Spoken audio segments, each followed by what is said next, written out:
We can go on trips like we did to Yellowstone. I'm able to go to Fuel 4 times a year and being able to then take these blocks, these chunks of time in my calendar and then work around it.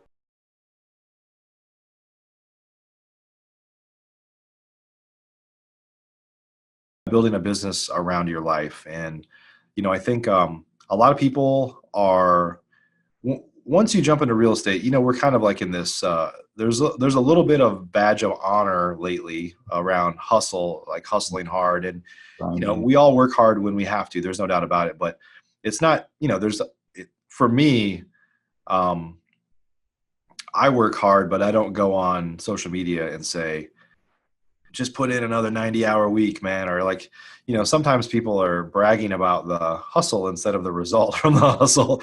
And I think, there's something a little wrong there, thanks to Gary Vee for convincing everybody they need to work their face off and be proud about it. But, I think nobody here is not willing to work hard if they have to, but that's not the goal. But I think what ends up happening is people get caught up in that. Mm-hmm. And we start to, because I don't know about you, a lot of us grew up with very little. Like I grew up pretty poor in the grand scheme of things.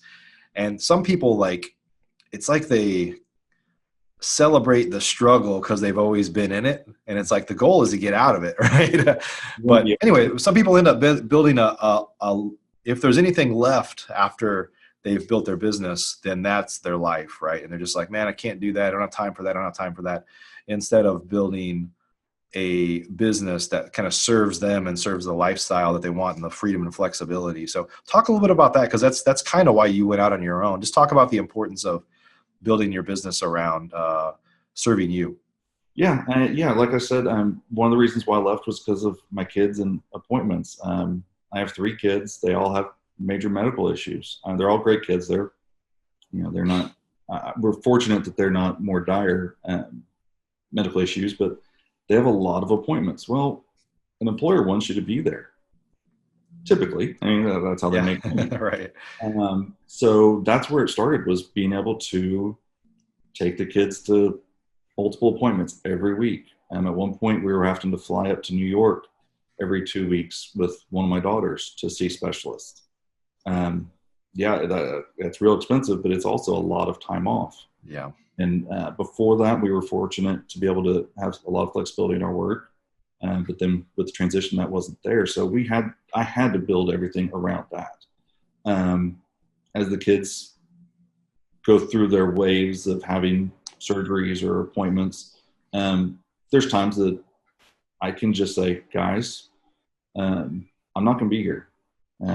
Y'all have the show. I have my rehab coordinator. I have my acquisitions manager. I have my property manager. I have all these people on my team that embrace what my goals are for me personally, and that's being able to leave whenever I need to. Yeah. So that's been a very, very key aspect, is when I've built my team, I've built them around people who aren't selfish, that want the whole team to grow, but also realize I want to be able to step out and leave for a month if I need to. Right. Now, that being said, I still email. I still have access to text. I still have access to email. I'm not completely gone. But we spend a lot of time traveling as well. We have a cabin in Colorado that we go up to 3-4 times a year.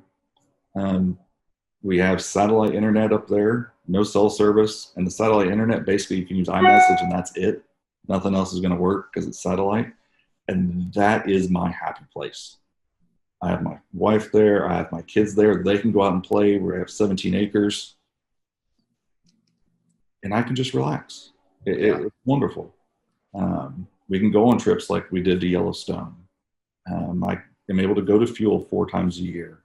And being able to then take these blocks, these chunks of time in my calendar and then work around it.